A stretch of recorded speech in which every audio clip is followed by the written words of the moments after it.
दक्ष news, सामान्यांच्या हक्कासाठी नेहमी दक्ष.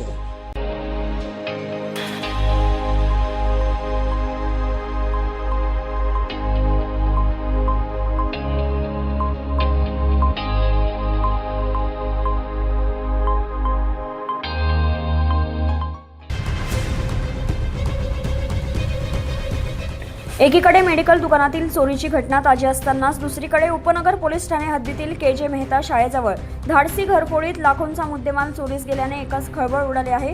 के.जे. मेहता शाळेजवळ असलेले दुर्वांकूर बंगल्याचे खिडकीचे ग्रिल तोडून आत प्रवेश करून चोरट्यांनी सोने चांदीचे लाखो रुपयांचे दागिने चोरून घरफोडी करून पळ काढला. या बंगल्यातील कर्डिले परिवार हे बाहेरगावी फिरायला गेले असता बुधवारी घरी परतल्यानंतर त्यांना खिडकीचे ग्रिल तुटलेले दिसल्याने घरात चोरी झाल्याचा संशय आला. त्यांनी तात्काळ उपनगर पोलिसांना याबाबत माहिती दिली.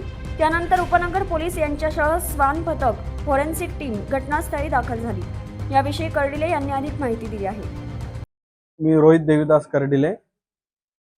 फिरायला गेलो होतो आम्ही 8 दिवस बाहेर.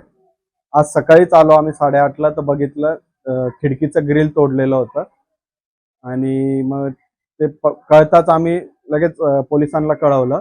पोलीस आले, त्यांनी चेक केलं आणि चेक केले. फॉरेन्सिक टीम आली, त्यांनी चेक केलं. डॉग स्क्वॉड आले, त्यांनी पण सगळं चेक केल्यानंतर आमच्या असं लक्षात आलं की आमची चांदी होती बरीचशी, साधारणतः 1.5-2 तोळ्याची चांदी होती.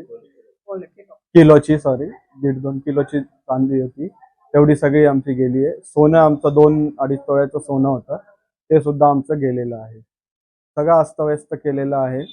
आणि कॅश होती 10,000 रुपये कॅश होती, ती सुद्धा गेलेली आहे. मात्र कायद्याच्या बालेकिल्ला म्हणून ओळख असलेल्या नाशिक शहरात चोरट्यांनी 2 ठिकाणी चोरी करून पोलिसांना एक प्रकारे आव्हानच दिले आहे. दिनेश पगारे, दक्ष न्यूज, नाशिक.